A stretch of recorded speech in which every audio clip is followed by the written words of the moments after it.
Всем привет! Меня зовут Оля, и в этом видео мы познакомимся с новым флагманским планшетом от Samsung Galaxy Tab S4. Он работает на 835-м Snapdragon, может превращаться в настольный ПК и вообще вобрал в себя все лучшее, что есть у Samsung для планшетов. В довесок к флагману ко мне приехала модель попроще – Galaxy Tab A 2018. С ней тоже разберемся, кому она подойдет и что может.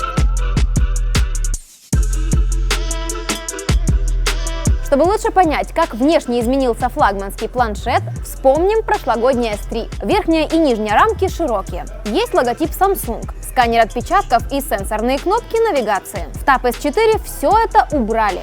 Теперь спереди нет ничего лишнего, а рамки вокруг экрана одинаковой толщины. Как раз такой, чтобы можно было держать планшет, не делая ложных нажатий. Это не только улучшило дизайн, но и сделало планшет немного меньше по высоте, по сравнению с другими моделями на 10,5 дюймов. Сравнить хотя бы с тем же Tab A 2018. Плюс формат дисплея стал 16 к 10. А вот тыльная сторона у четверки не изменилась. Тут по-прежнему маркое стекло. Тактильно, да, ощущается дорого, как будто держишь тонкий кусок стекла. А вот с точки зрения практичности оно так и напрашивается в чехол. Лично мне даже больше понравился младший планшет, у которого корпус выполнен из софт-тач пластика. Он не пачкается вовсе и к тому же увереннее лежит в руке. Кстати, Samsung позиционирует его как планшет для всей семьи. И в этом контексте это то, что нужно. Пожалуй, практичность — это единственное, в чем младший планшет может потягаться со старшим. В остальном, конечно же, S4 лучше. В первую очередь его выделяет Super AMOLED матрица, которая и картинку прекрасную выводит, и батарею использует экономно. Немалых 7300 мАч мне хватило для 12,5 часов просмотра видео на YouTube с максимальной яркостью. Это отличный результат, потому что с запасом яркости у планшета все в порядке, и максимум я выбрала просто для чистоты эксперимента. В повседневном использовании дома мне хватало и половины,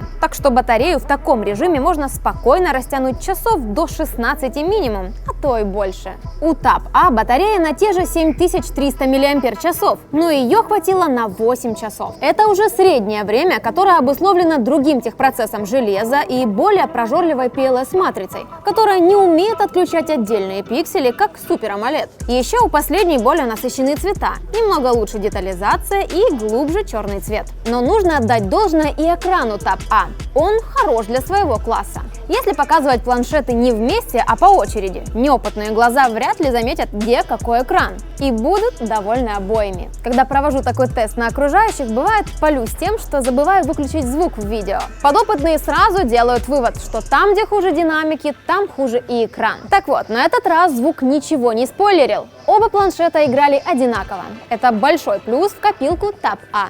У Galactic установлено по 4 динамика, которые вместе создают громкий и чистый стереозвук с поддержкой Dolby Atmos. Главное не забыть включить режим в шторке. Если оставить за скобками все вышеупомянутые отличия, то можно было бы сделать вывод, что для потребления контента оба планшета подходят одинаково хорошо. Экраны по 10,5 дюймов, звук классный, батареи более 7000. Что еще нужно? Если речь идет о соцсетях, YouTube и браузере, то в общем-то это так. Но если добавить еще игры, то S4 далеко впереди. Старший планшет работает на платформе Snapdragon 835, а младший на 450.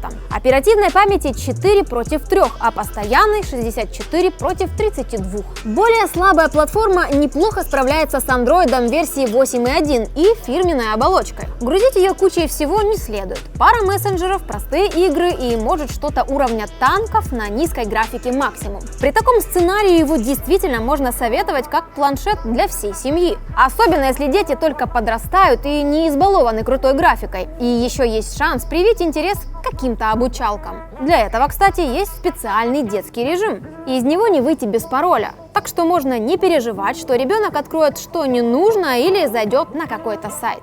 На главной странице полно развивающих игр, в том числе от Lego.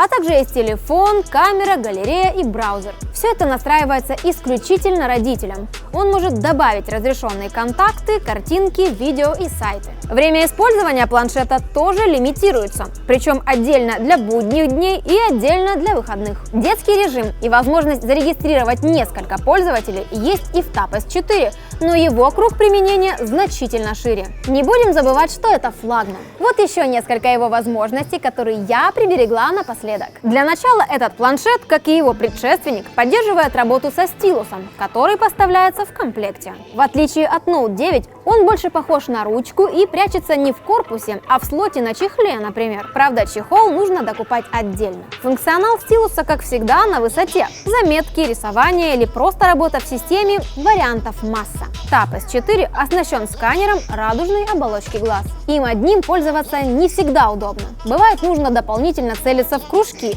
А вот смарт-сканирование работает отлично, быстро и как ни посмотри. Для этого метода нужно добавить еще и лицо. Следующая особенность – режим DeX.